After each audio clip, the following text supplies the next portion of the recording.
Yes, he has put an offer out for the Be Our Guest podcast. I told Pam I wasn't supposed to tell anybody. Oh, okay. Well, did you turn? I guess you turned him down. So I'm not playing hardball here. Oh, okay. We're playing hardball. Cool. Anybody can be bought for the right price.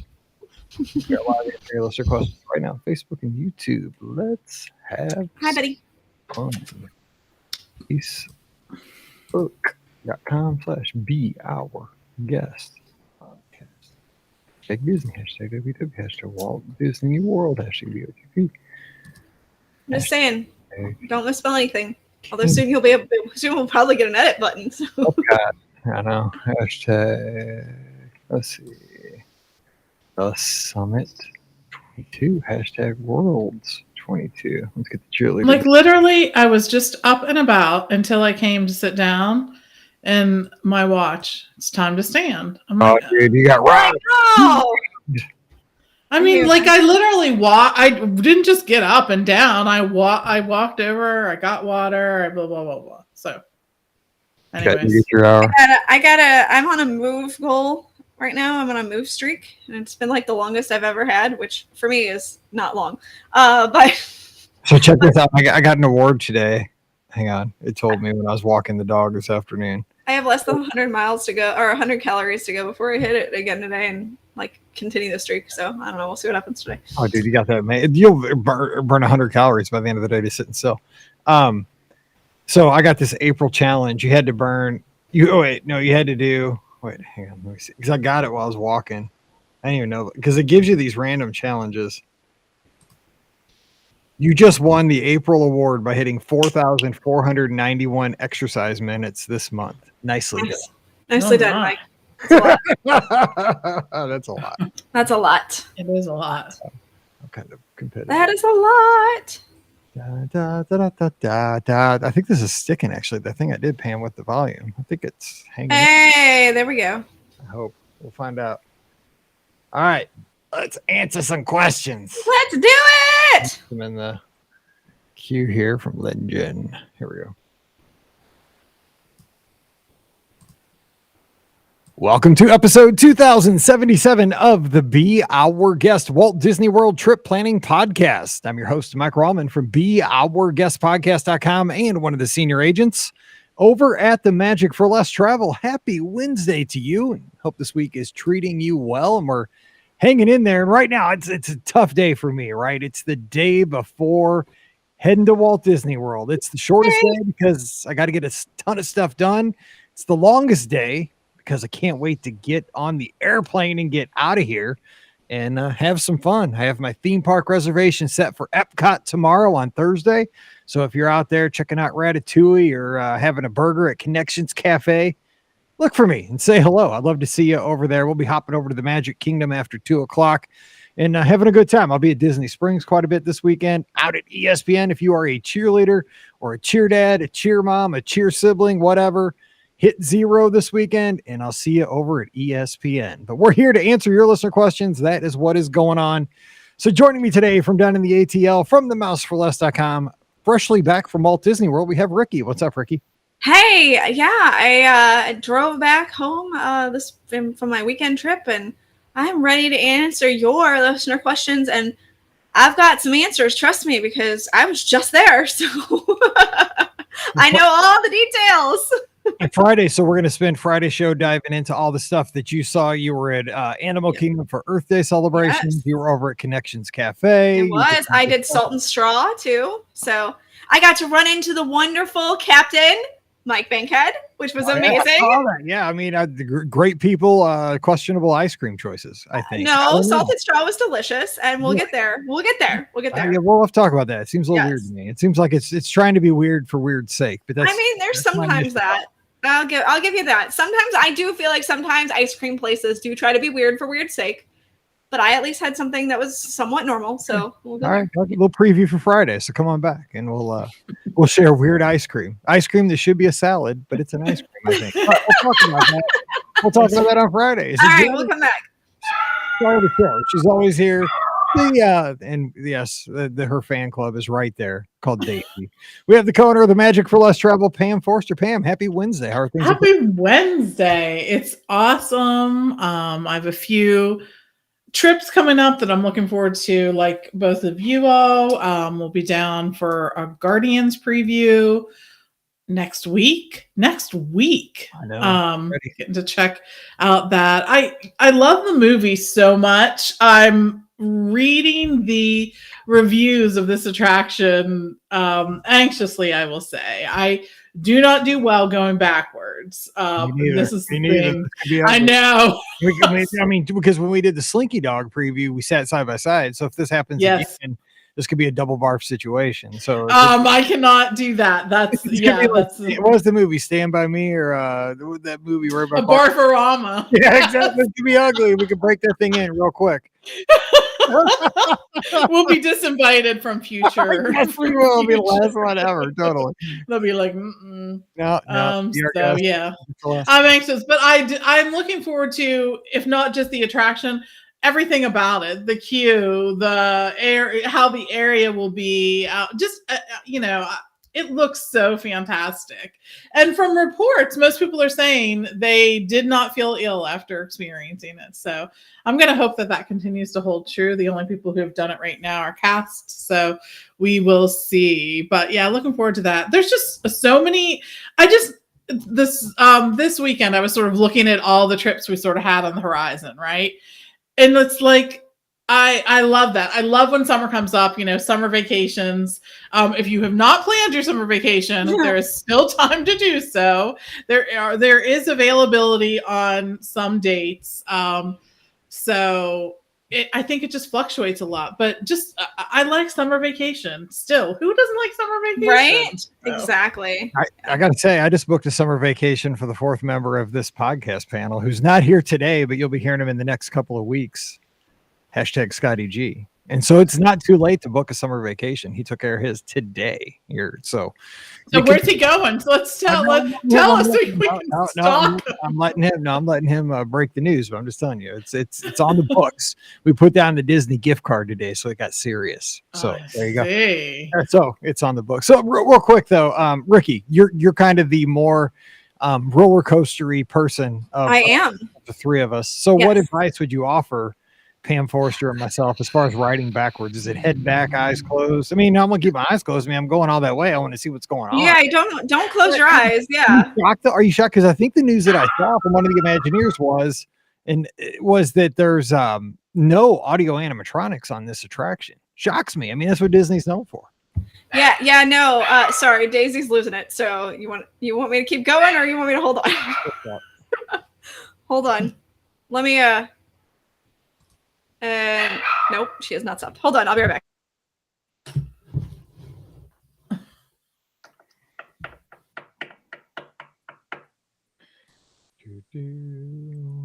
Nothing like killing the survivor. Let's see. Got our names in the lower third.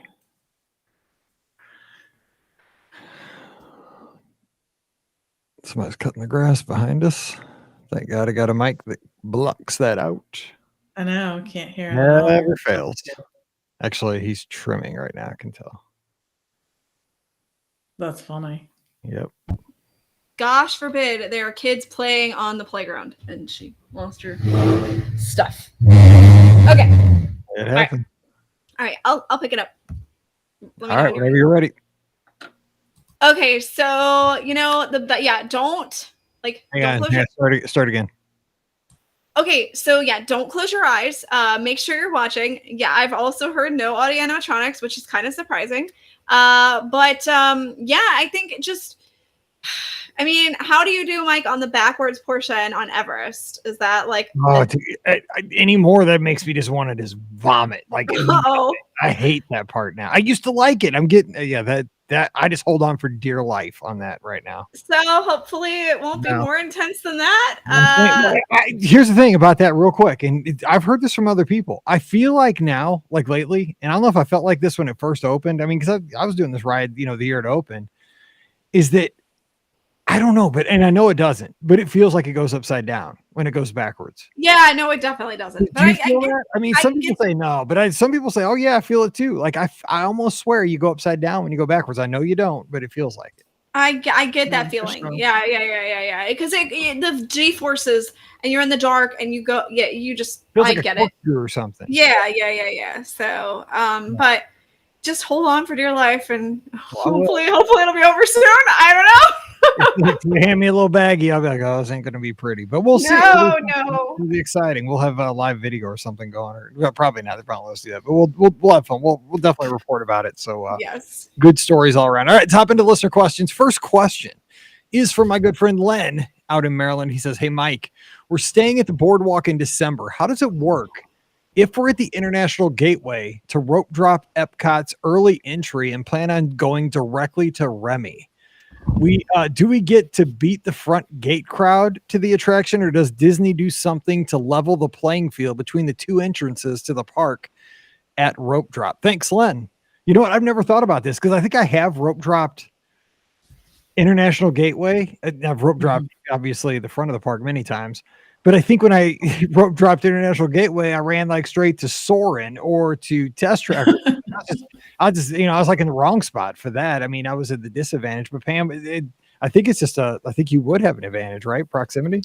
So they tend to, it's different all the time. And it's funny, it's hard to give like this is what they're doing. All you can say is, this is what they're doing right now, or this is what they're doing the last time I did that, because this can change. It could be one way this day and one way another day. And I'm sure that depends on so many different things, including staffing. But lately what they've been doing when we go in is they're holding you right there at the bridge before you get to France. So both the folks that are coming in from the front tend to get there, and then the folks that are coming in that way. But the thing that has sort of changed all this around is that Epcot is opening now earlier than it did in the past. It used to be. They went from like opening at noon to like 8 o'clock. Yeah, I know, right? And you're like, wait, what? What just happened? My sad self is very sad that the noon one is gone. And I'm like, no, open at 6 in the morning. Let's keep it moving. Let's keep ticking it back. Yeah.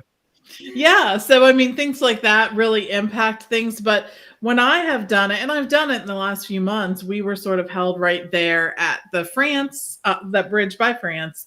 And so it was our group and the people coming back from the other way too. So don't count on getting a leg up. They've always sort of, remember when Norway was the big thing and they were like, whatever, they would literally hold everyone in Mexico. And if they were saying, if you came in through the International Gateway, they actually typically didn't let you go around. That way they made you go around to Mexico. Yeah. Again, that can change day by day, month by month, whatever. So, but I would think though, you would be, I'm going to relate this to Run Disney kind of dangerously. Like you would be, if you're coming in the International Gateway where you're held on that bridge, you're going to be like in Start Group 1. You're going to be like in S1 corral. Right. In the front of the park are going to be in Corral 2. Now they're going to be up there with you, competing with you, but they're going to be a little bit behind you. You're going to be like in the front corral. But they let those people through earlier, I think, too. Like they let those people in like a half an hour before, the park opens. They sort of let everybody into where they're going to start. So they're in Club Run Disney, is what you're saying. Got it. They get to pick their corral. They are. They are. Just kidding. All right. Jamie's got a question here. It says park hopping with Genie Plus. Hey, Mike and crew.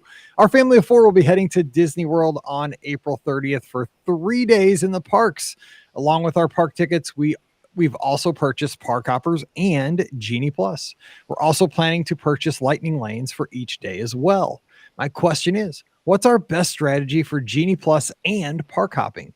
Is it to forego making Genie Plus reservations at our morning park and focus on the park that we'll be hopping to? How do you do it, Ricky, Pam, or how do you, Ricky, Pam, and Scott strategize when you have a park hopper and Genie Plus? Any help with this would be very much appreciated. My husband and I would just like to have the best plan in clear place at 7 a.m. when making our Genie Plus reservations. Thanks for all the great Disney info. You guys are awesome. Jamie's in Naperville, Illinois. So, hey, if you see us down there in the parks, Pam and I'll be down there at the same time. Look for us. Say, hey, we'd love to see you. And Naperville's a hotbed of cheerleading. So look for some of your hometown cheerleaders while you're down there. They got some really good teams. Okay, so Ricky, what do you do with Genie Plus and park hopping? Do you think about the second part? Because you're a hopper. You hop I am a hopper. I'm going to be honest. I haven't used Genie Plus yet. I'm going to use it this week, but I have not used it because I've only been down for race weekends, and I just pop in to grab a snack, ride the people mover, and I'm out. You know, and that's kind of my theory too. Is I'm only like I'm not getting to the parks until 2, and then which a listener absolutely watched me walk into the parks at 2:00, and she can call me out on this one. So when I usually do it, I wouldn't have the need for Genie Plus at that point. So I would personally, though, if it was me, I would do the ones in the morning at the park that you're at. And then before you leave, I would start to get ready for the ones in the evening for the park that you're going to hop to. But that's kind of my theory on it. So I don't know what you or Pam think about that, but that's kind of what I would do. What would you say, Pam? I mean, I would focus towards the evening because, and I even did that back in the Fast Pass Plus days. Especially here's the thing. I think Genie Plus and Fast Pass both work best if you combine that with getting there at rope drop. If you get there at rope drop, you can get a ton done in the morning, even without lightning lanes and Genie Plus and all that stuff. You could supplement, but you can kind of stack every 2 hours towards the end of the day if you want, and then have a kind of a loaded back half of your day. That's how I see it going. I don't know. You have more probably practical. Yeah. So here's the thing. I think it would really depend on, first of all, which 2 parks you're going to, how you're going to use that, right? I think that varies on day, it varies on time of year and whatnot. Which park maybe has more Genie Plus attractions that you want to use that on, that would help depend on that too. I think when you're there first thing in the morning, let's say that you can get some Genie Plus that are available right then. I would take them, tap in, start making other Genie Plus reservations at the point in time where and start looking at your other park too. At the point in time where you're getting longer and longer gaps in between the availability of those, then I would start making them for the next park and be focusing on what you can get done in that park without having to use it. So hopefully that helps. That's a good point. It's a different strategy. Well, you don't want to be locked in where you're just waiting. Yes. You got like a 6 hour, I can't do anything kind of thing. Exactly. Right? I know, and I totally understand and appreciate why some people do that. They're like, this is the most important ride for us. And I'm going to do that. But for me, I'm getting as many as I can. For me, it's going to be volume. Right. Not necessarily one ride in particular. Now, if I had an 8-year-old whose only desire was to do fill in the blank, I would probably be using that differently. But that's the way I do it. And actually, that's a cool feature because that gives you the option to do which one is most important to you. So somebody like us three and a lot of our listeners that have been to Walt Disney World multiple times, we've done most of the attractions many times, and we just want to do a lot of stuff. We want to be entertained, just bouncing around. Like, we don't have to be on any particular attraction. We just want to do stuff. But like you said, first timer, second timer, somebody hasn't been in 5 years. That, like you said, that 8-year-old, if he does not get on Seven Dwarfs Mine, or exactly, or like gets to do Peter Pan or something like that. I mean, you can lock that in, even if you got to wait 5 hours. Exactly. So, and then after the 2 hours, then you'll be able to make a new one regardless. Right. So, I mean, I definitely, both strategies can work, and it's really just what your goals are. And I know that there's a little bit of confusion about Genie Plus and maybe not quite understanding it, but once you use it, it is so simple to use when you're in the parks. It really is. It's not confusing while you're there at all. It's just the leading up to it, the trying to explain to someone. And we've rewritten the tips that we send to our guests a few times, trying to find the exact best way. But it's hard. It's hard to explain it until you do it. But once you do it, you'll be good. All right. Amanda's here in the live chat. She says, Skyliner question. How early should we plan to get on this Skyliner at Art of Animation to make it to the studios for early park opening? So I say get on that Skyliner as soon as it opens, because the thing is, depending on the time you're trying, I don't know when your trip is, But if you don't get on it right when it opens, that line can get quite lengthy to get on the Skyliner right around the time it opens up. It moves quickly once it opens up. I mean, the Skyliner eats people. Here's the one huge advice I would give somebody about Skyliner, even at Epcot, at park closing, is if you see a huge line for the Skyliner, don't freak out. Like, it's going to move. Like, it's going to almost continuously move. It's almost like an Omnimove or like a Haunted Mansion or something like that. It eats people. But if you want to maximize your time, get there when it opens, be in the front of that line. And because the thing is with the studios, now I've noticed this in my last couple trips, and I don't know if you guys have, I mean, with being I'm always on site, is that they let the guests in at the studio super early. I mean, like, you get there and you're shocked. Like, you could say, like, okay, normal park openings at 8:30, resort guests get in at 8. And if you show up at 7:45, you're liable to be in at 7:45. And people are already ahead of you. Like, they just want you in. And so, get there as soon as you can, and likely you're getting in. I mean, Pam, I'm seeing that, and that my last 2 trips, that's been true.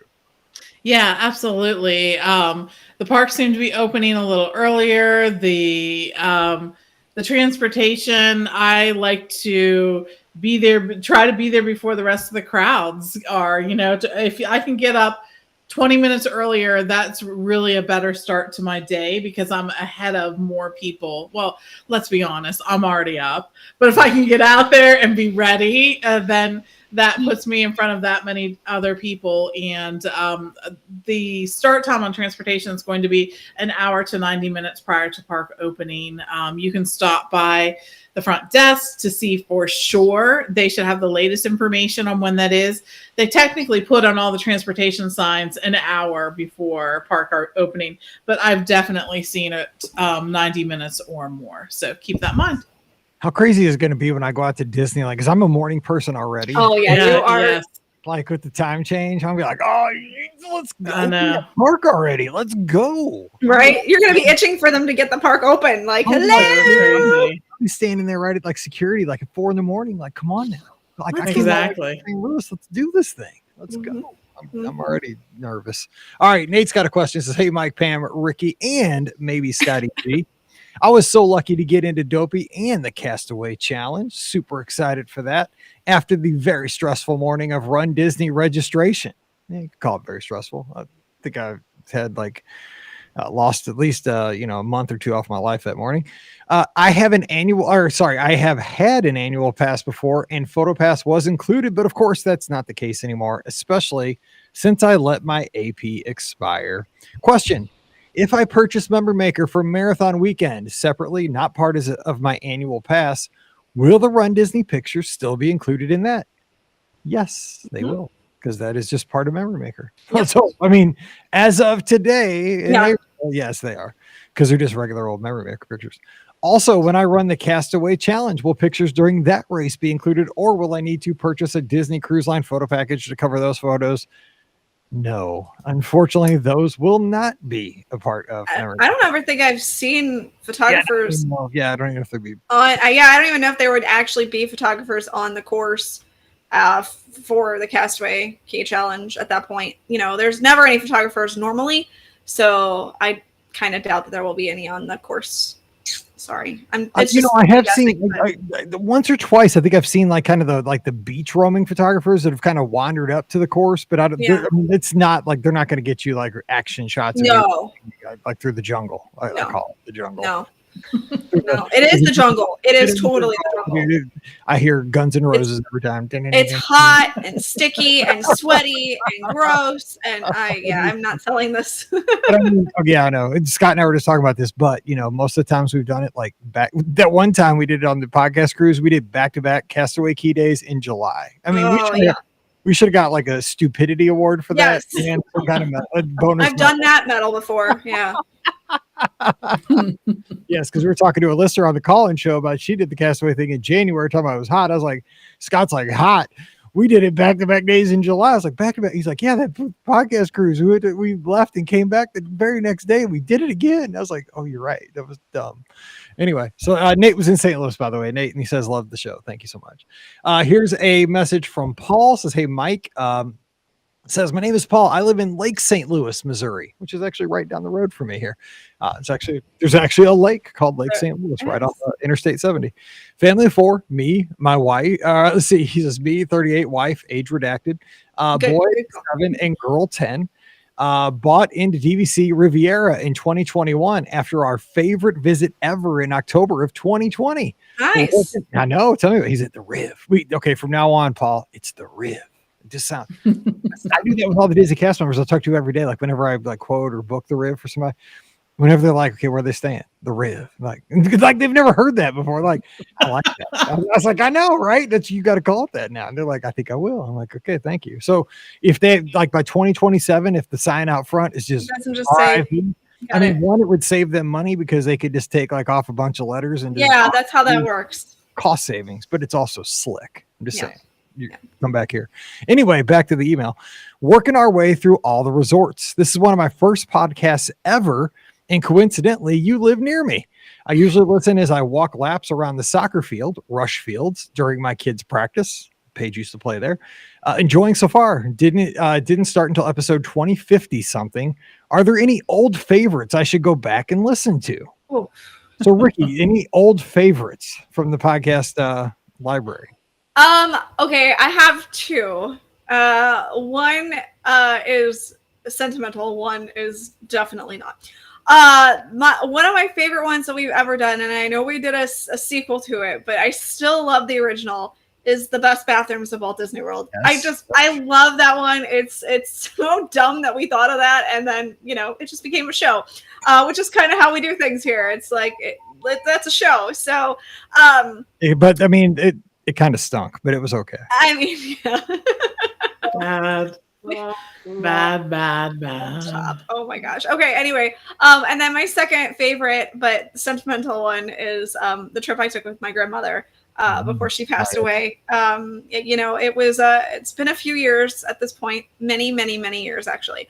But it was my grandmother's first trip, and unfortunately we didn't know, but it was her last trip to Walt Disney World, and the memories that I had with her, getting to share my favorite place in the world with her, was, oh my God, I'm gonna cry now.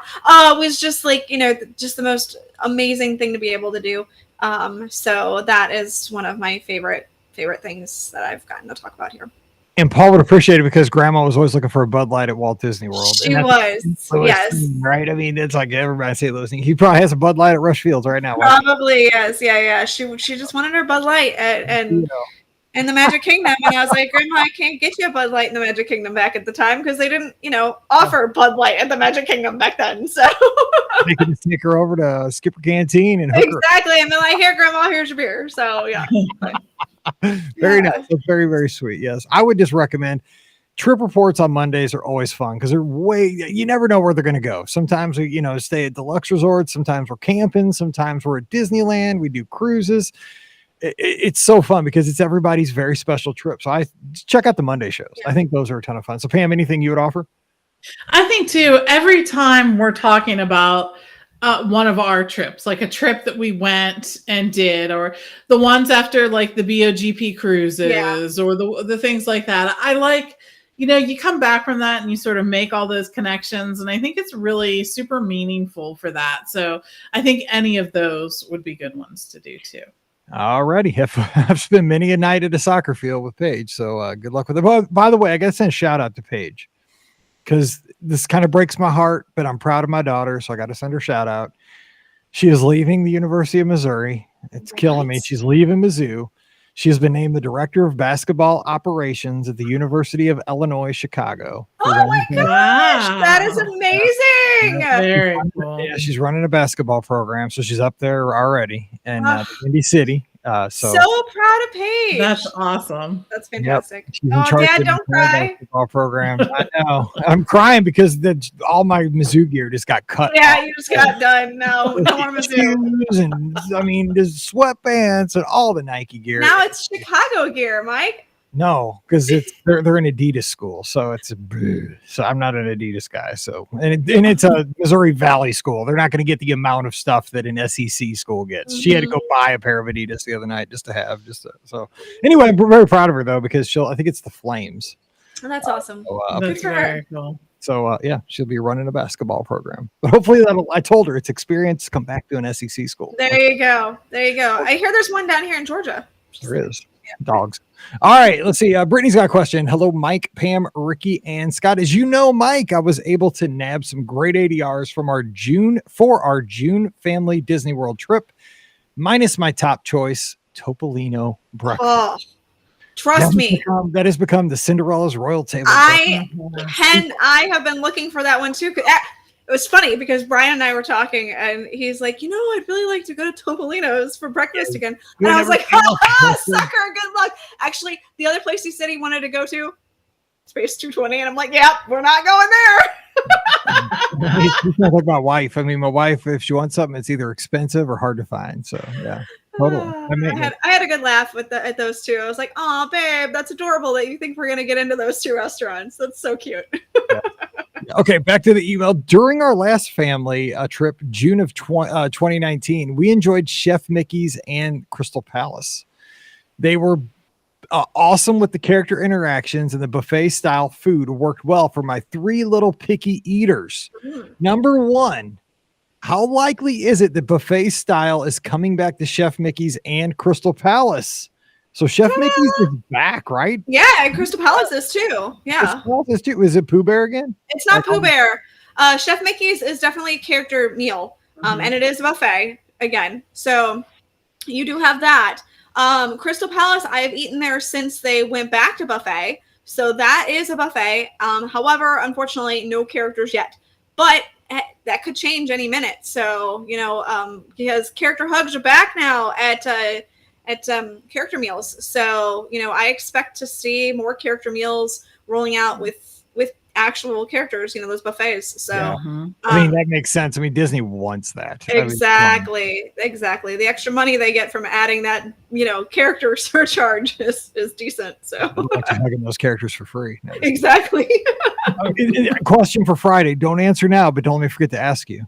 Was Mickey a little like, I haven't done this for a while? Because I saw you took a selfie with Mickey. You were all up in him, like all close to him. I mean, it was like, did you do like it? Don't answer yet. This is for Friday. We're teasing the show. All right, it was like an awkward dance there at first. So we'll talk about I'll answer on Friday. So okay, tune back in. Yeah. Okay. Number two, or she says, how likely is it that Chef Mickey's and the Crystal Palace currently have a secret menu available for picky eaters that might include things like chicken nuggets, grilled cheese pizza, and fruit? So Pam, if you ask, a lot of these places do have, I mean, I don't know if it's a secret menu, but they have like safety. Yeah, for sure. Like at all the buffets, you're going to find that they have things like that are going to appeal to picky eaters. Those are standard fare. You won't have to be like, so my kids only eat hot dogs and chicken fingers. Like, it won't be a big deal. They'll be able to work with you. And if there's something that, you don't see, but is sort of a common, something common, ask your server and see if it's possible. I mean, things aren't always possible. So if you're like, they like a grilled cheese with Swiss cheese, and you're right. that may not be possible for you, right? No. But they're going to do their best. But yeah, you don't have to worry when you're eating. First of all, you don't have to worry at Disney World at all, because there's always a kids menu at every restaurant you're going to, except for Victoria and Albert's, which is not reopened yet. Right. And they're going to have lots of options there. Yeah. And when you're at a buffet, you're just going to have tons of choices. So go enjoy. You can even ask if it's a sit down meal. And you're not seeing something that, your child might like Pam said, if it's something like chicken nuggets or, peanut butter and jelly or, something like that, definitely ask the server. They will be, even at a non-buffet meal, they'll be more than happy to assist you and potentially can get you what you need. So I'm sure they have simple, because they have kids there. I mean, it's Walt Disney World. Exactly. Yeah. If you just need a good mac and cheese, I'm sure they can find it somewhere for you. Absolutely. So. She says, I have ADRs for our Magic Kingdom days at the Grand Floridian Cafe and Crystal Palace as the Plaza as backup plans to Chef Mickey's and Crystal Palace. My kids prefer character dining. However, I think the Grand Flow and the Plaza might have more options that my picky eaters will enjoy in the Magic Kingdom area. Thanks for your guidance, Brittany. So I'm trying to think. Grand Floridian Cafe is a great It is. I hate to even say it out loud because you can typically get an ADR there relatively easily. I mean, it's not a difficult one to get many times, and it's got great food and great atmosphere. It's great. It's a great pairing for a Magic Kingdom day because it gets you out of the hustle and bustle. It's not super expensive. I mean, I think it's a good value. I love the Grand Floridian Cafe, good food.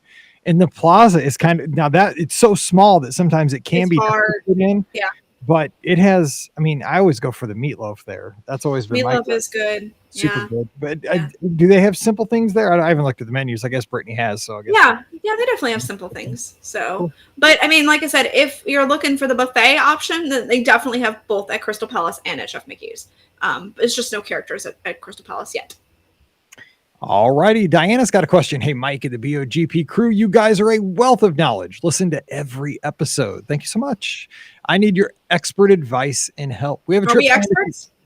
We try. Oh, okay. Make it till you make it, right? I guess so. Yeah. We have a trip planned for the end of June and want to book the Magic Kingdom fireworks dessert party. I know dining reservations can be made up to 60 days before arrival. Does this also apply to extras such as dessert parties? I looked on the website and even a couple of weeks out from now, there was no availability. I would really appreciate some guidance on how to book this. Thanks so much. Love the show. Diana, Ricky, take it. This is probably, we get this question about once every couple of months. We used to get, during COVID, we didn't get this question. And now it's back with a vengeance. So here's the deal. The dessert parties are not on that 60-day window. You'd think they would be, right? But they unfortunately are not. They actually get released every few months or so for a few months. So I'm going to say this and they will release it now. As of right now, they haven't released the end of, as she said, June. Is that, I think it's only going until sometime in May, I think. Yeah. So probably through May. So they haven't released the ones for June or for, past that yet. It will probably be released anywhere between now and like a couple weeks early May. So I would look for, Disney, you'll see it all over social media. Hey, fireworks dessert parties are now available for, the Magic Kingdom. And that's when you'll be able to book. But there's no like rhyme or reason behind when they decide to like release those or anything. It's just like, it's a random day and they're like, ta-da, here they are. So I don't know. They must have their own system in place. I don't understand it. But yeah, it's not at the 60-day mark. It's when Fred comes in. Fred's the guy who loads the inventory. Yeah, exactly. He's like, today's the day. We're doing Fred rolls in with like a ham sandwich and sits down at the computer and like, oh, we have 2 months worth of dessert parties. Yep. I don't know. That drives people that are planners crazy. I'm I know. And you think with the 60 days, I could understand when it was 180. Like, okay, that's a long time to, make a fireworks reservation, whatever. But now with the 60 days, you'd think like they could start to do that rolling a little bit, but no. So sorry. All right. Well, before we close out today's show, because let's save the rest of the questions for next week. Let me ask you, because we saw something posted today, teased, I should say, by the Disney Parks blog. We're recording on Monday for the Wednesday show. Mm-hmm. We are halfway to Halloween. We're almost halfway to Halloween. We're very close here in April. And they teased that, some things were going to be happening this year. And I think I saw a picture of some possible merchandise. Yeah. Which, okay, so I've been following Disneyland a lot, obviously, for July. What? So they showed all this amazing looking I'm not a merch guy, so I'm not going to buy it. But I mean, if I was, it was pretty cool looking. I might get the sipper. I might get a popcorn bucket. Good luck. I know. I'm not. I don't care if I don't get it. I could care less. Like I really don't. But I mean, I might if I'm like there and it's like like it's at the register. I'll buy it. I'm not going out of my way. But because my wife doesn't like junk, and I'll be yelled at. I'm glad that we get to go. I'm happy that way. Anyway, so here's the deal, though. You saw like some merch. Which could be there, could not, supply chain, who knows at this point, but it was cool looking. Halfway to Halloween, what do you hope might change this year? What do you hope might be the same? What do we hope happens this Halloween at Walt Disney World? What do we think is going to happen, and what do you hope happens? Ricky, you're a Halloween person. What do you hope? I am, and as someone, I did go to the Boo Bash last year. I hope it's Mickey's Not So Scary Halloween Party. I was reading on social media, people were preferring the Boo Bash, like initially when I was reading the sentiment today. No, did they go to the Boo Bash? So like, because I did. Granted, I think that if they do the Boo Bash, they will definitely incorporate Mickey's Not So Scary Halloween Party into the Boo Bash. When I went, it was of course at a time where they couldn't do fireworks, they couldn't do the full parade, so it was a very stunted experience in that regard. Now they can definitely do fireworks, they can definitely do the parade, so I can see them maybe incorporating those aspects into it, calling it the Boo Bash, and then upping the price. So I can guarantee the price will be a lot more than what I paid, and it was a lot of money when I paid it. So don't expect it to go back down in price. I would expect it only to go up. And yeah, I do hope it's more along the lines of Mickey's Not So Scary, not the Boo Bash. But the Boo Bash was cool because at least you did get the all you care to enjoy popcorn and ice cream, and trust me, I took advantage of that. But yeah, I think it's going to be the Boo Bash, but I'd rather see Mickey's Not So Scary Halloween Party. Okay, so the way I see it, I'm going to throw this over to Pam before we close out here, get her opinions on this. But the way I see Mickey's Not So Scary was more family friendly because it was earlier, right? Because Boo Bash is an after hours event. It is, and the times were very different. Yes, right. With it being more like all inclusive, that seems more like an adult thing. Like you're going to eat more Mickey bars if you're an adult, and stuff like that. The hours, they were very. I will say that was another thing I did not enjoy about the Boo Bash is you're right. The hours for Mickey's Not So Scary were a lot longer. You had more time to experience everything. With the Boo Bash, it was such a short amount of time to experience everything that you literally couldn't get everything done. At least with Mickey's Not So Scary, you had a shot at it. So that's my other theory behind that. So sorry. Again, I mean, Boo Bash sold out like crazy last year. I mean, it was ridiculously popular. So Disney's going to look at that. I don't pay. Okay, so I've kind of set the table there of what I've thought. I don't, I didn't go to either. So Pam, what do you think might happen, and give us some reasons as to what you're thinking?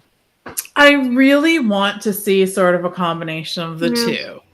And my reasoning is this. First of all, I think we're going to see, we couldn't do the parades and stuff like that like we could in the past. It just wasn't possible at that point in time, right? And now they're back and we know we can do them. So I'm sure that the after hours event, whatever it is, will include some of these shows and parades that we want to see. I like the idea though of the Boo Bash and how it was sort of an after hours parade. And I understand that price point was higher, but it included things. It included the snacks and the drinks. And I like the idea of that because then people know what they're getting going into it.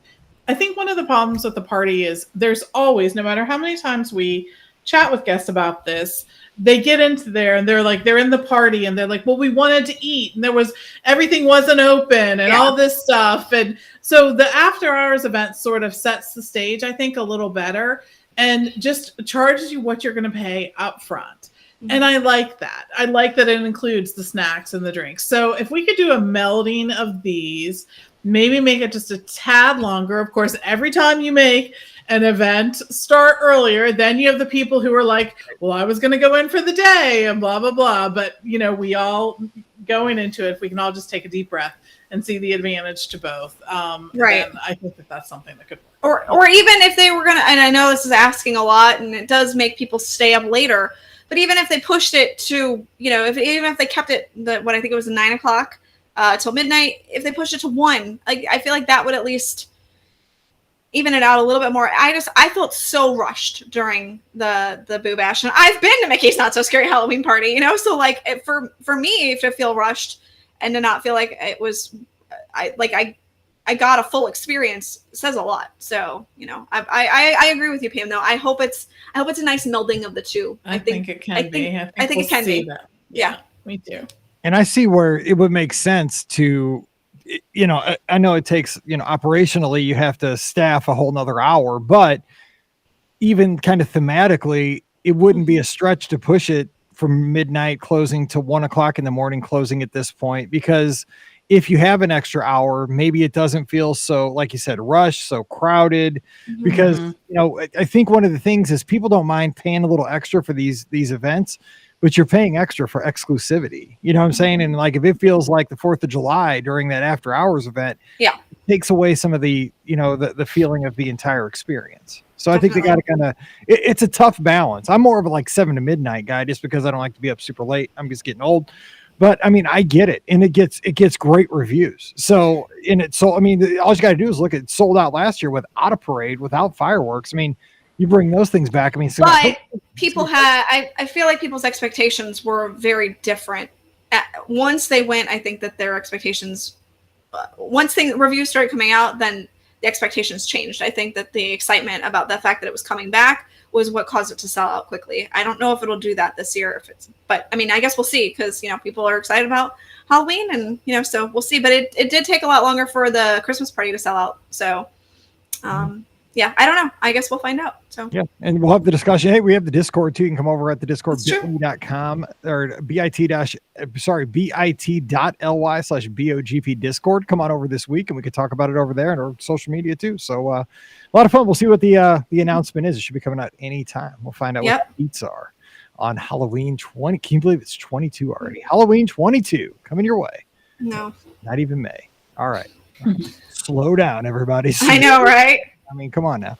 All right. Well, that's going to do it for today's show. If you have a question, send it to Mike at beourguestpodcast.com. We'll get that in the queue here to answer on the show. You can always join us live on Facebook or YouTube around 5:45 Eastern, except for this coming Monday, because we're recording ahead, because we'll be down at Walt Disney World this next week.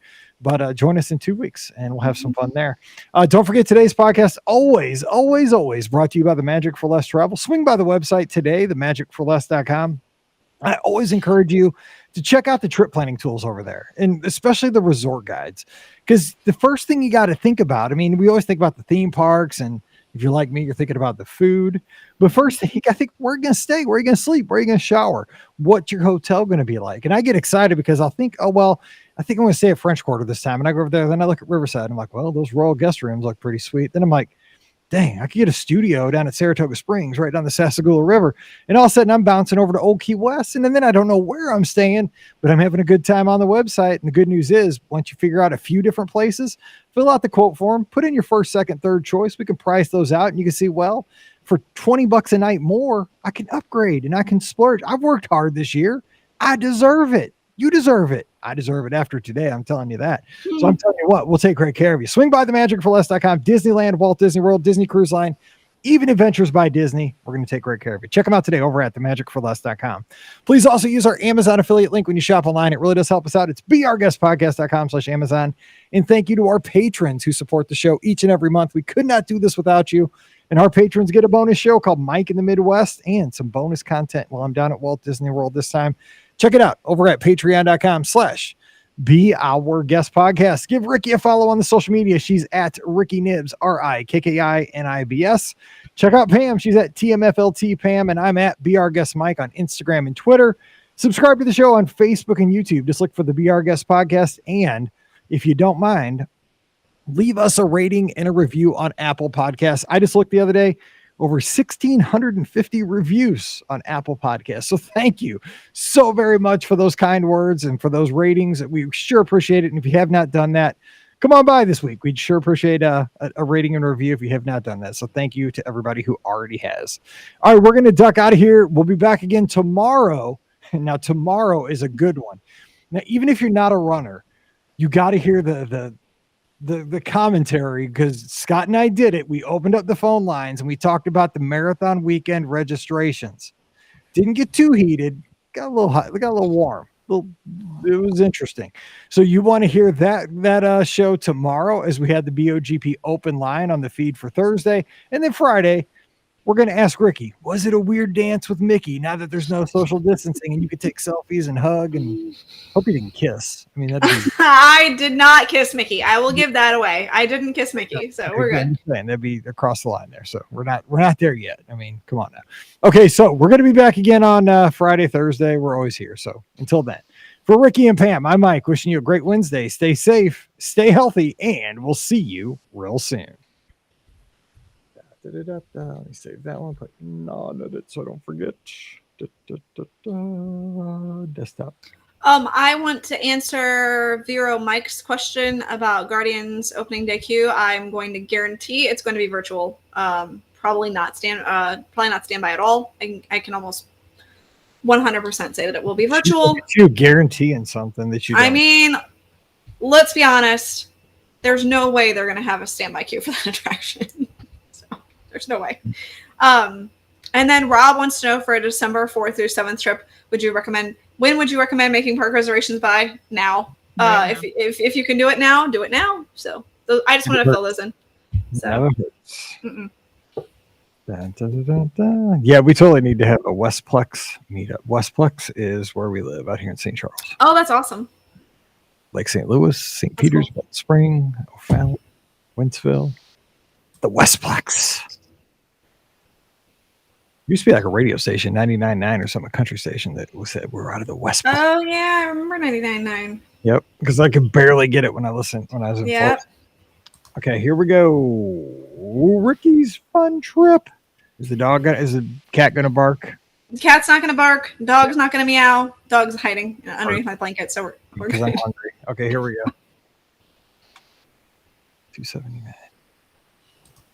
Welcome to episode 2079 of the Be Our Guest Walt Disney World Trip Planning Podcast. I'm your host, Mike Rallman from BeOurGuestPodcast.com, and yes, one of the senior citizen agents of the Magic for Less Travel, some days more than others.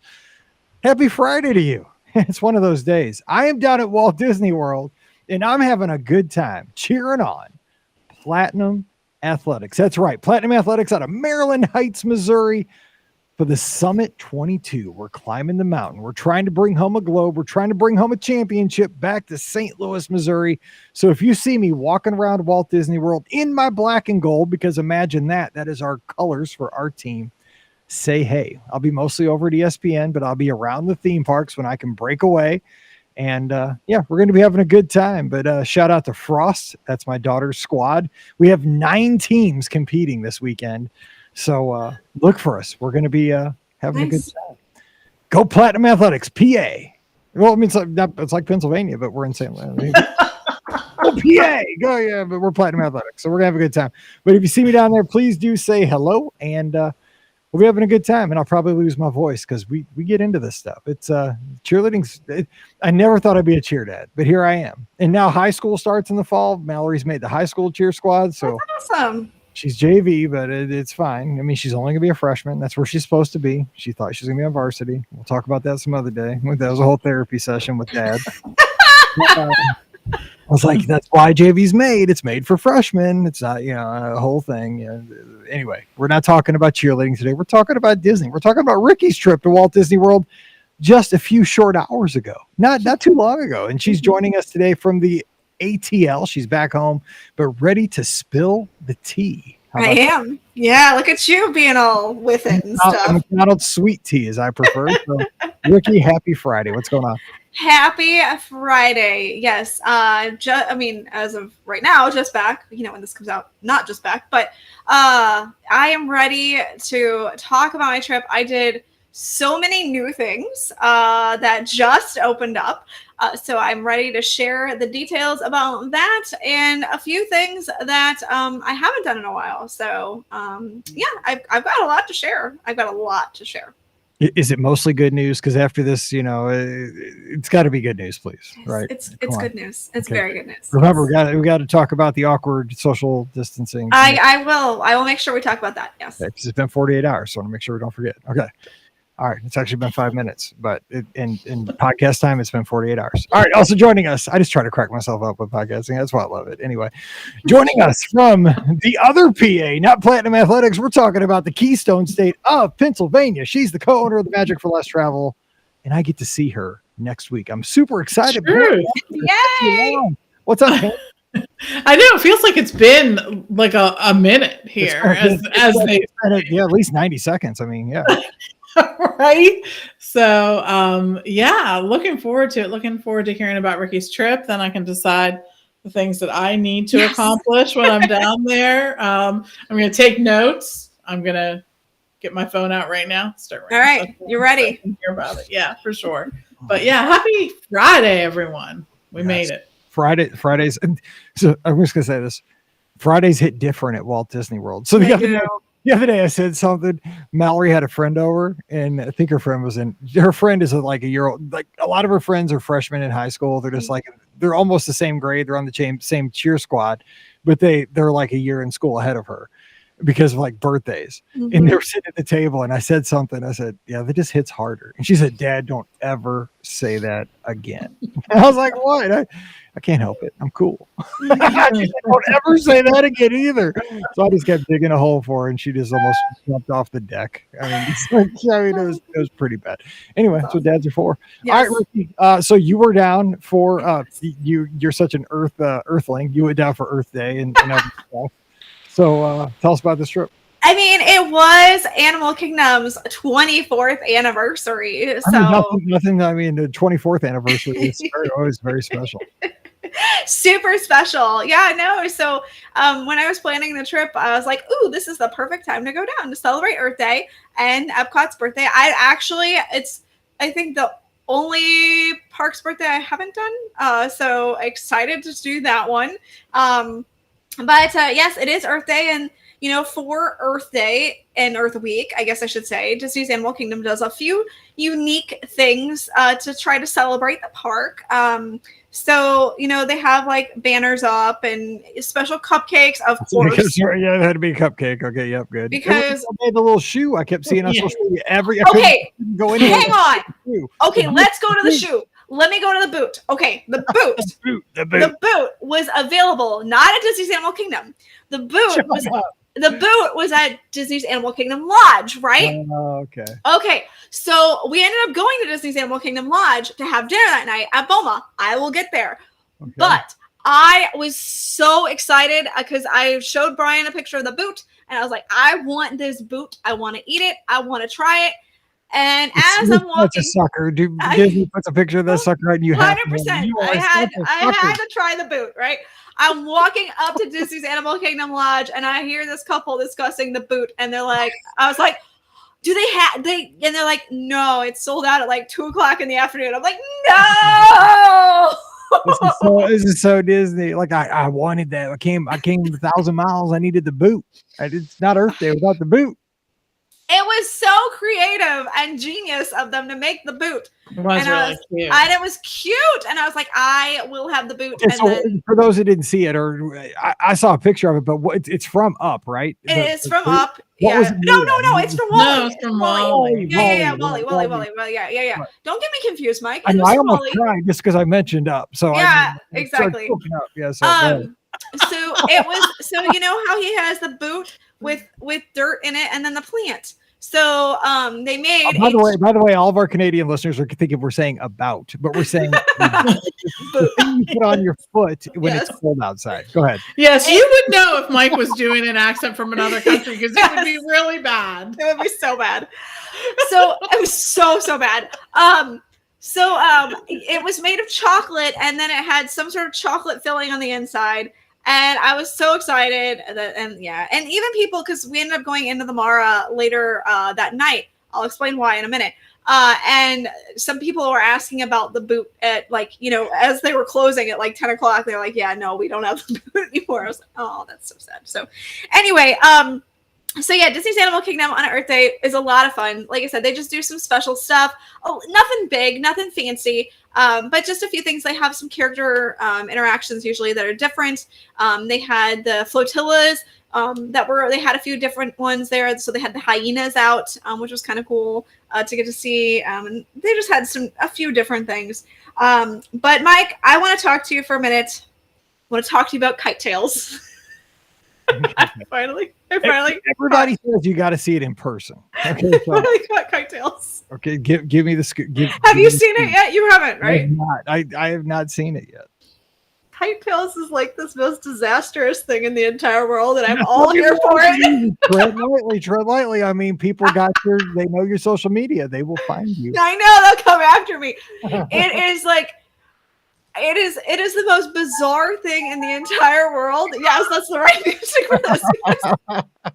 You're sitting here watching, and you're like, multiple people had to sign off on this to be okay to like go forward with this, but it's literally people on jet skis carrying giant inflatables riding around the lake. And it's just like, I'm actually watching this. This is fantastically awful in the best way ever. Like, I can't. I thought it was really improved, like lately. Not yet. It's coming. And you know what? I'm gonna be honest. I don't know if it'll be as good when they make the changes, because I mean, the nice part was watching them go in circles in the theater, and they had the music playing. And I don't know if it's gonna be as entertaining. And then you can't watch them. Well, I guess you'll be able to still watch them crutch land, I'm sure. But watching them go around the lake and the complete loop. I don't know if it's going to be as entertaining as watching them go in circles around the lake. So, I don't know. But it was, man, I got to tell you, it is the most trippy, ridiculous thing I've ever seen in my entire life. And I'm totally here for it. It was entertaining in the best way possible. What I always say is maybe you're not the right demo. Different. No, I always say different strokes for different folks. I mean, there you go. And the good thing is it lasts like 10 minutes. So, you're not like, and literally there's not a lot of people in the theater. So if you want to just roll up about 5 minutes before, while it's currently happening in the former Rivers of Light Theater, just do it. It's 15 minutes of your life. It's entertaining as all get out, but like, seriously, multiple people had to sign off on this. Diane in the live chat, who joins us almost every week, and we love having her here. She says, I kept thinking, Simba must be dizzy. I mean, no joke. It's true. Anyway. It's true. So anyway, that's at Ricky Nibs, by the way. Yeah, that's fine. That's fine. I get it. Yeah. I'll take all the hate mail about kite tails. It's fine. So anyway, that night, Brian and I were looking for dinner, and we just hopped on the app, and we found that there was reservations for BOMA. So Brian had never been. I went a long time ago. Actually, I think, Mike, we were there. I'm almost certain Pam was, and it was New Year's Eve. Yeah, because I got the bill that night. I was like, whoo. Yes, exactly. Exactly. It is not a cheap dining experience, but let me tell you, so good. Brian and I are both over the moon about BOMA now at this point. It was so fantastic. Like, I've had it before. It was good before, but man, let me tell you, BOMA is where it's at. The soups are just next level on point. Delicious. Yes, correct. Oh my gosh. So let me continue with this. The butternut squash soup is honestly the best butternut squash soup I've ever had in my entire life. It's sweet, and it tastes, like nutmeg and cinnamon and deliciousness. I think somebody tweeted at me, like, it tastes like Thanksgiving. You are correct. It was so good that I was actually looking on the My Disney Experience, to order food at the Mara. I was looking to order like a snack to take home with me. And I actually found out that they sell the butternut squash soup as a side. You can bet I bought butternut squash soup and took it home and had it before I left Florida yesterday. So that was my lunch, butternut squash soup. So if you're looking for it. Stop. Like, okay, you go into the gift shop, and there's certain things you're supposed to take home as snacks. It's like, okay, hang on. Let me see. I was a teacher. I got a master's degree in this. Hang tight. So these are appropriate snacks. Chippendale pretzels. The little like goldfishy things that are shaped like Disney characters. Like donuts. Like these kind of things. Mixes, like the Chippendale snack mixes, right? There's like a hot and spicy one, and then a sweet one. Yeah. Yes, Pam's with me right here. We're on the same thing here. I mean, we got all kinds of stuff. I mean, if you really want to be boring, like you could buy M&Ms. You could buy, there's all kinds of stuff prepackaged. Like it travels. Jelly beans. Yes. I mean, a Cookie bar. I mean, simple things. When you coughed, it sounded like you knocked something over. Something did fall over. It was the cat. I thought a shelf fell down. Get up there. Okay, but here's the thing. Ricky's snacks that she brings home are always like hot soup.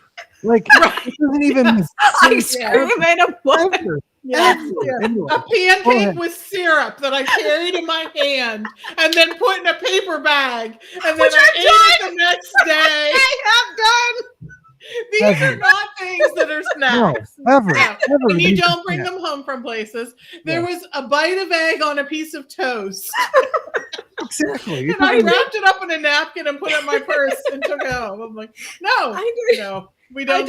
I did put soup in my purse. Well, we're trying to help you, but let's continue on because we've dragged. I don't think we're going to be able to. We've been doing this for how long? The next trip she's going to bring back like a slab of ribs. Hang on. I'm gonna make Brian hold it, and Brian has to hold it. Ride Space Mountain. It gets worse. I will tell you. Okay. Anyway. No. So, Boma, really good. If you've never been, definitely go. So anyway, we're gonna move right along. Good, please. To the next day, I went to Epcot. So here's something that I learned. This is actually very helpful. This is a tip. Not bring soup in your purse. This is an actual tip that you can use. So Brian couldn't come with me to Epcot in the morning. He had a paper he was writing and he just could not leave he just had to get it done. So I went to Epcot without him. And, but the problem was that I wanted to try to get him a park reservation to Magic Kingdom. Well, of course, park reservations were all gone for the Magic Kingdom when I looked in and at the app. So yeah, exactly. So I went to guest relations and I asked them, just hoping for mercy. I was like, is there anything that you can do? And actually, for annual pass holders, there is an option to modify a reservation without canceling it, which is huge because I know that's been such a sticking point with making reservations and everything like that you cannot modify a reservation. If you need to change it, you have to cancel it and then hope that the reservation is still available and then make your reservation. So in this instance, she said, if there's availability, when you click on modify, then you can change the park pass reservation. So I went in there and thankfully the ability was there for the Magic Kingdom and I was able to modify his reservation. So it is only available for annual pass holders as of right now. Don't know if that will change, but it was huge. And I'm so happy that it is something that they have listened to because the fact of the matter was I didn't want to cancel his reservation and then be like out of luck of, oh no, now he can't get into Epcot and I can't get him into the Magic Kingdom. So that is a huge tip if you're an annual pass holder that I just learned about. So, yeah. Anyway, I thought that was really helpful. Good tip. No, that's the kind of stuff we're here for. Good. Yeah, exactly. So, all right. So now we're going to go on to the fact that I got to experience both the new Connections Cafe and the Connections Eatery. They are two different places, even though Disney's trying to meld them into one in the name, and they're connected on the inside. So the cafe is on one side, the eatery is on the other side, and they are a big old loop. So you can go in a circle and you can go to both at the same time. So that's kind of nice. The cafe is the Starbucks. The eatery is the quick service location. They have a ton of seating thanks to the fact that it is a giant circle. So if you're dining in one or the other, the chances are you can find somewhere to sit. In the cafe, they have a lot of unique seating arrangements. So they do have like couches. They have like risers. It's a Starbucks. It's a Epcot Starbucks. I know, but here's the deal. The other Starbucks at Disney do not have seating. So it is really nice to be able to have seating at a Starbucks to be able to relax and enjoy your, drink or your, snack or whatever. Were the people there with like their MacBook Airs getting I didn't see anybody, but I'm sure that will change soon. So yeah, exactly. But there was a ton of great unique seating in the cafe. The cafe portion, like I said, it's Starbucks. So they have all the Starbucks drinks that you could hope for.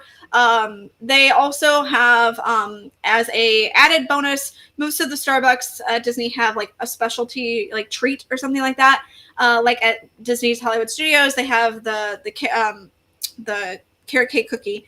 Here they have the Liege waffle, which they also sell at the eatery. It is different here, though. I think it's just a waffle, whereas at the eatery, they cover it with strawberries, whipped cream, and chocolate sauce, which, by the way, is fantastic. I had it. Great. It's so good.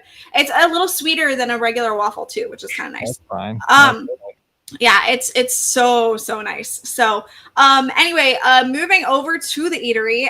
The eatery is it's very, again, it's very modernistic, you know, that whole thing that Disney's going with as far as Epcot is concerned.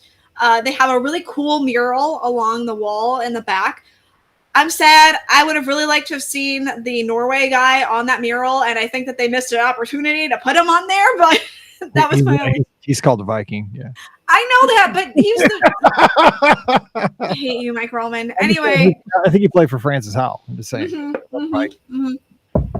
So anyway, the quick service location will have mobile order, but it also has a number of, walk-up areas that you can go to as well, which, by the way, I have noticed a lot more at Walt Disney World, you can walk up and place an order now at most quick service restaurants. Amen. So, you know what? Yes. I'm a mobile order guy, but sometimes I like to order like the Waltons back in the day. You know, just walk up and buy. Exactly. So they're still Bob. I want my chicken sandwich without cheese slice and with extra lettuce. Who that ran that store? I forget. His wife always called him Mr. Godsey. Mr. Godsey, I just like a piece of pizza, please. No, I have no idea. It's fine. Anyway, so it is nice to see that, though, because, you know, they pushed mobile orders so heavily, and they still are, but it's nice that, you know, people can still actually place an order with, cast. Can I stop you there for 1 second? Because I got to brag for 1 second on this. You might have noticed this. I called something that has finally happened. Almost 10 years ago. Now, it hasn't happened exactly where I thought it would, but it did happen here. Okay. They have induction charging at some of the tables at this place. Nice. I said years ago that with all this technology and how everything was moving to the phone, at every table service restaurant, there should be a charging pad while you're having dinner. You sit your phone down and you get a little juice, you know, right there at the table while you're charging. I think they have this did you see that? I didn't see it at the eatery. Maybe it's at the cafe portion, but I didn't see it at the eatery. So they might have that. I thought. Yeah. No, I didn't see it, but I could have missed it too. So, let's get to the food. The food is, it's very American food with World Showcase flavors added in. Amen. Yes. Yeah. So, that's kind of like the gist of it. So they have a lot of burgers and a lot of pizza and a lot of chicken sandwiches and why mess with stuff? That's fine. It's basically Electric Umbrella, but a little, nothing wrong with that. I like the Electric Umbrella. I mean, you got all the fancy stuff in the back. Why just have some simpleton stuff up front? Exactly. So they do have, but they all have, like I said, it's kind of like World Showcase inspired flavors that are kind of mixed in with it. So I got the Southwestern Burger, which is gourmet beef blend, roasted corn chipotle salsa, that Oaxaca cheese crema. I can't pronounce that, and I'm sorry, I totally butchered it. Yeah. Chamoy guacamole spread on a toasted bun. Dude, I will say I have no idea what any of that stuff is, but sign me up because it's Southwest Burger. I'm in. I will say it. It could have used more cheese. I don't know if they forgot the cheese or what, but like it definitely didn't have a lot of cheese on it. The burger though was not cooked to death. There was a little pink in there. I was quite surprised to see that. So that was good. I also tried the banh mi burger, which is a miso marinated gourmet beef blend, pickled vegetables, sriracha mayonnaise. This was really good. I feel like the beef, it really did have flavor to it, which was really, really, really, really good. So, I also tried the kids grilled chicken bao. Look, I get it's for children and I understand that completely. Hopefully kids like it. I don't know if they will. It is basically 2 pieces of like chicken breast, like little strips, not marinated or anything, just plain chicken. That's all on a bed of lettuce inside a bao bun. That's it. So, I mean, there's not a lot of flavor to it. So if you have really picky eaters, then hopefully that's good. I don't know how many kids. Yep. that are going to eat a bowel bun though. Like That's that might true. freak them Yeah, out. that's true. I mean, most kids I know from around here, like, what? That's weird. Like, this. So I need yeah, nut forms. I know they did have like regular. They had chicken strips and pizza there too. But so anyway, I would add ranch to it. They did have packets of ranch available. That's if you're going to get that for me, like that's what I would do to kind of give it a little bit of moisture and flavor and stuff like that. But again, I know it's for kids. So hopefully your kids like bao buns. Also, that comes with a couple sides, like French fries. The French fries are good. They had a side salad as well that came with those. That was, a serviceable salad. Had a lot of cucumber on it. I'm not the biggest cucumber fan. And then last but not least, I tried the desserts. So I tried the Liege waffle. That's what I was telling you about. It's brioche dough with pearl sugar, strawberries, whipped cream, and chocolate sauce. This is a home run. If you're looking for breakfast, hopefully it will be open like around, breakfasty time. I will be there yesterday when this comes out for breakfast. Exactly. So hopefully they have that for breakfast. It's so good. The other thing that was fantastic was the apple pie gelato shake. Oh my goodness. This was so sweet, so rich, so delicious, very cinnamony. So I hope you like cinnamon. Really, really good though. So I feel like they really shine on the desserts. I definitely think that hopefully the rest of the food will be good. Like I said, the banh mi burger was really good. The taste that I had of it. So that's kind of my. I tried to try a variety of things at the restaurant. Of course, I'm not going to try everything because I ain't made of money. But I tried to get like a good. I tried to get like a good smattering of things to try it all. So let me ask Pam though real quick. So Pam, from what you've seen, it's kind of a soft open still at this point. I mean, they're just getting things out there. What do you think? Because again, it is kind of the 2.0 electric umbrella, but it is airy and bright and lots of windows and efficient. But I mean, the foods look good to me. I mean, it looks like it's pretty simple food, but with a little twist to everything. Is that the kind of what you're seeing? Yeah, it did. I like that it's not. I honestly feel like in the past couple of years, Disney has done a good job. I think, especially in quick service locations, the complaint for so long was it's the same things over and over again. Right. And I think they really sort of walked so far away from that. They give people choices. And I think in Epcot, first of all, the theme of this restaurant fits perfectly. It is foods that we sort of know, but with an international flair. And that's exactly what they're doing. The electric umbrella felt really, really dark. I mean, let's all be honest. The last time we were in there, it was like, oh my, it is so dark. When you went in, you went to hear like the neon signs going. Yes, and it did. No matter how sunny it was outside, it felt like it was nighttime. Yes, like you could literally go in there for nap time. Was the kind of the thing, and the food was really played out. I mean, we're talking bad burgers, bad chicken, things like that. It just wasn't that appealing, and you could always walk into it. Although it always seemed busy too. I know it was busy, but not busy. Because people will just. I mean, there's a hamburger nearby. People will buy it. I mean, just right. I know, and it wasn't even a good one. No. But when I looked at the menu for this at least seemed appealing. I was immediately drawn to the banh mi burger because I think that's a flavor that's very accessible to people, but they may not have had depending on where they eat and whatnot. And I think it's something that when you eat it, immediately you're like, oh, this is good. Like it doesn't just taste like a regular burger. It has something a little more, but it's not something that most people would find to be like so odd that they're like, oh, this is odd. Right. It's just good. And I think that they gave some choices there. I think that the kids' meals, they're always going to struggle with the boundary there between kids who love to try everything and kids who only want to eat two things. Exactly. Struggle for every restaurant under the sun, right? Yes. I mean, it's hard to deal with that. I think they just take the feedback that they get and try to do their best with it. But you know what? I think too, that's something I often tell parents. If you have a child who's not a picky eater, who loves to try new things, pay the extra $3 and just get them an adult meal. I mean, really, or split it with them or something. Then they have it's not like you walk in the door and Disney's like, who are you ordering this for?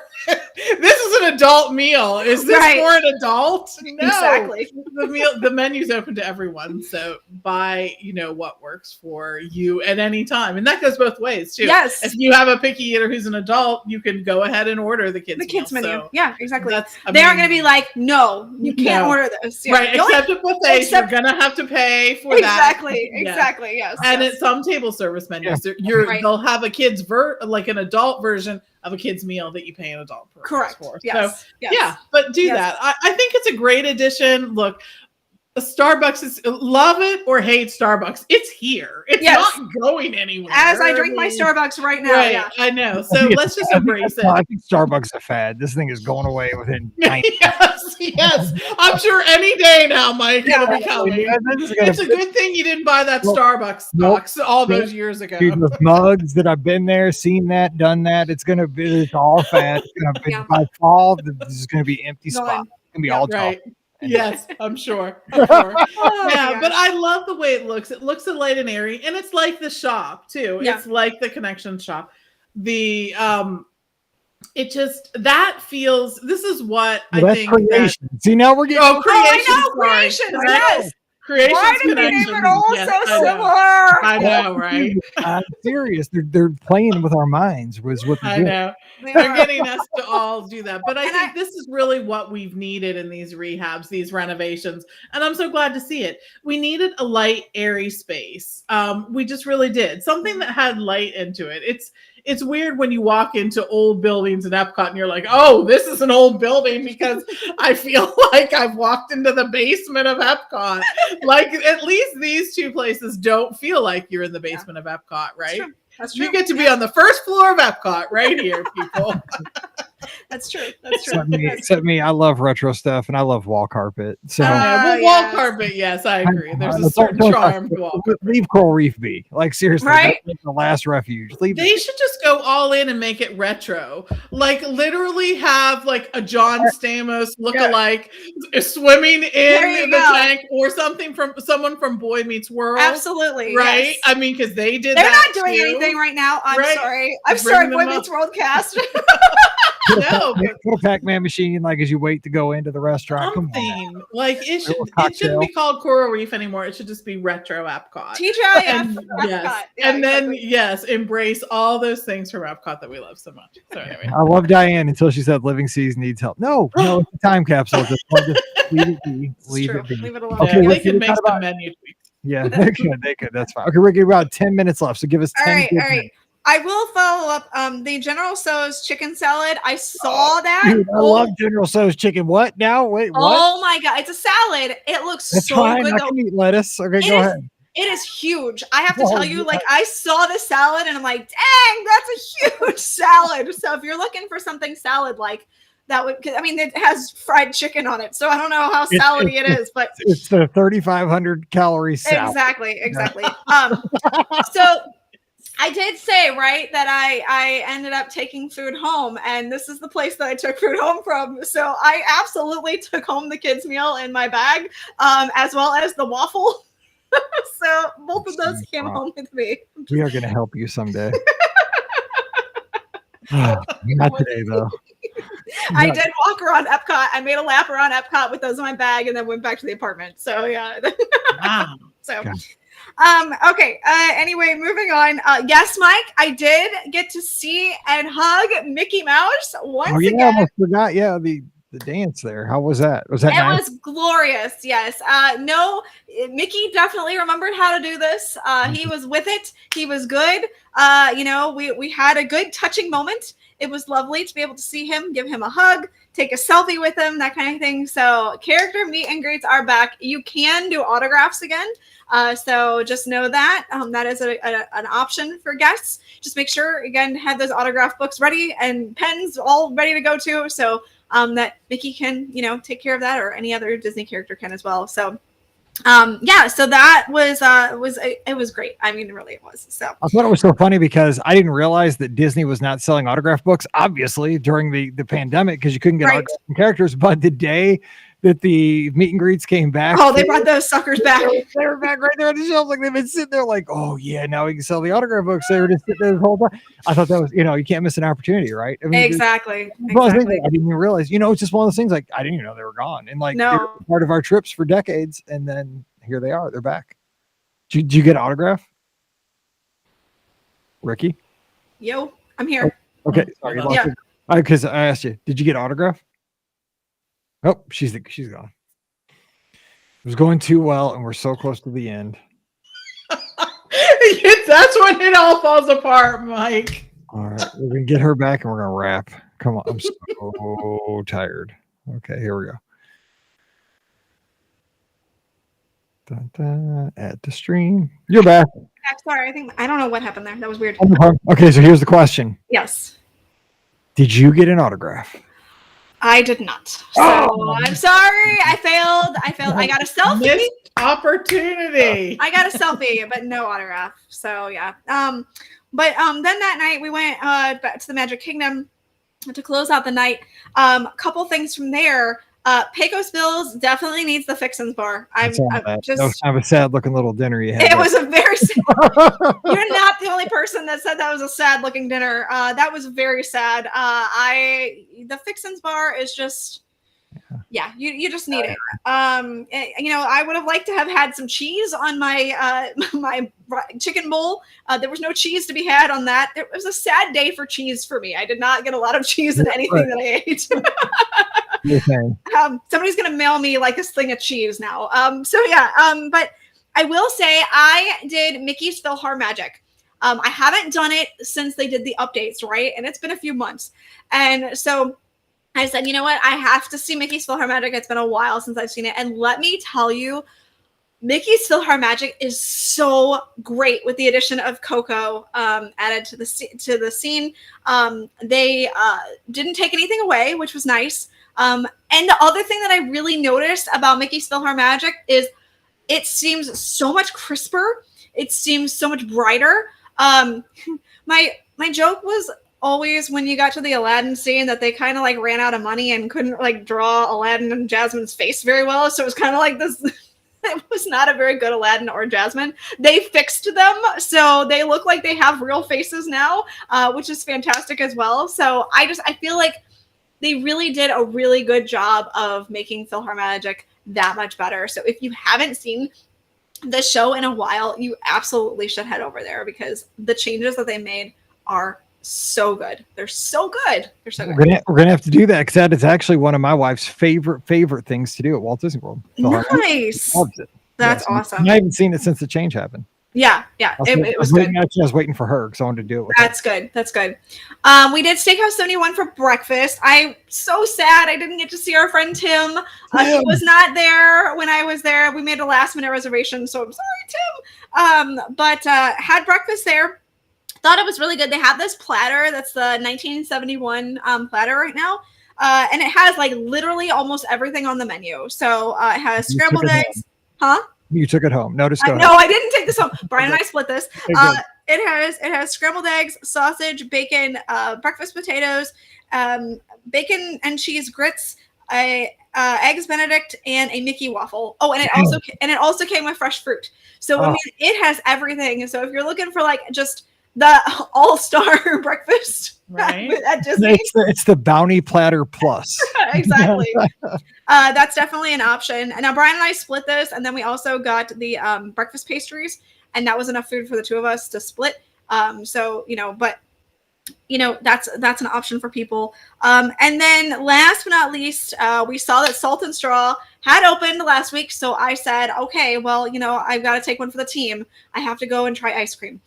So I went over to Disney Springs, which is where Salt and Straw now is. Mike, it isn't, unfortunately, the place that Ample Hills was supposed to be. That hurts a little because I knew that was going to be Ample Hills right there on the west side. I know, it is on the west side. So yes, but the one thing I have to say is this is a really tiny location. I walked inside and I'm like, whoa, this is it is compact. So very, very teeny tiny. They have a queue outdoors that they are absolutely going to have to utilize because there's just no way that people will fit inside this place to stand in line. So Got to try. They have a bunch of different flavors. I mean, I just read balsamic something ice cream. The only time I've ever heard the word balsamic was in like for a salad dressing. Okay, so I agreed.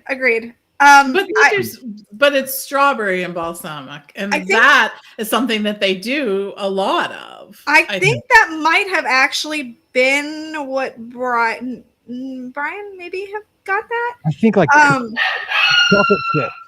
I mean, Pam, like when I think of ice cream, I think of like I don't know, caramel. Strawberries, chocolate syrup. But they have a ton of stuff like that. They really do. They have like regular, because I've only seen an exotic, I think, and I'll see it obviously while I'm down there because we're staying at Disney Springs. No, they have a sea salt and caramel. They have a chocolate gooey brownie. Yes. Salted malted chocolate chip cookie dough, which is what I had. That is exactly what I ordered. So it was really good. I'm just gonna say the salted malted chocolate chip cookie dough was fantastic. Now we're talking. Okay. Salt and straw. I apologize for everything I said. Okay. There you go. Okay, that's good. But Mike, you may not want to go for the honey lavender. So no, see, that's like a soap. That's like something I would put on my feet or something. No, I don't need an ice cream. It's like a flower or something. Yeah. So you may not want to go with that. But yeah, I'm pretty sure that Brian got the strawberry. I'm pretty sure Brian got the strawberry. And that was interesting because it was really tart. And it had like chunks of what looked like Jello in it, but it wasn't Jello. It was like strawberry. Yeah, it was interesting. I tried it. It was really good. But definitely, yeah, I like the cookie dough a lot better. Amen. The cool thing about this place is you can try the flavors. So if you're on the fence about something, like Mike, if you really want to try what that honey lavender tastes like. No. I'd be like, they'd hand it to me. I'd be like, okay, I got a hot spot here between my third and fourth toe. You can try it. What's really cool about this place is they don't do plastic spoons. You know, most ice cream places do plastic spoons to let you try. They actually give you metal spoons, and then they have a little like cubby hole, and you put the spoon in there and it goes down the little chute. And I think that's really cool. So way to be, resourceful there, Salt and Straw. That is cool because the wooden spoons for some reason like freak me out. They give me like the heebie-jeebies. Like those old wooden spoons you would get at the cheap ice cream. Yeah, I mean I like those. They give me like goosebumps. You always gotta a splinter in your tongue, but that's fine.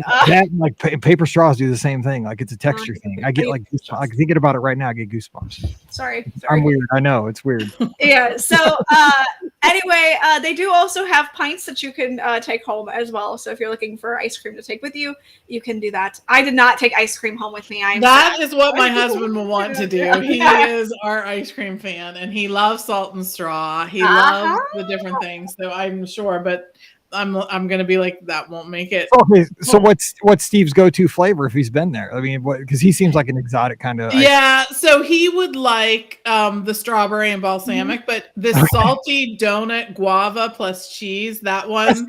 Like donut really sounds good. Like right, but guava. I mean, I don't know. I think everyone. I mean, I love guava. He loves guava, but he would do tres leches. I mean, any of these, the olive oil, the freckled mint chocolate chip, all of these things he would be all in on. So I think it'll be interesting.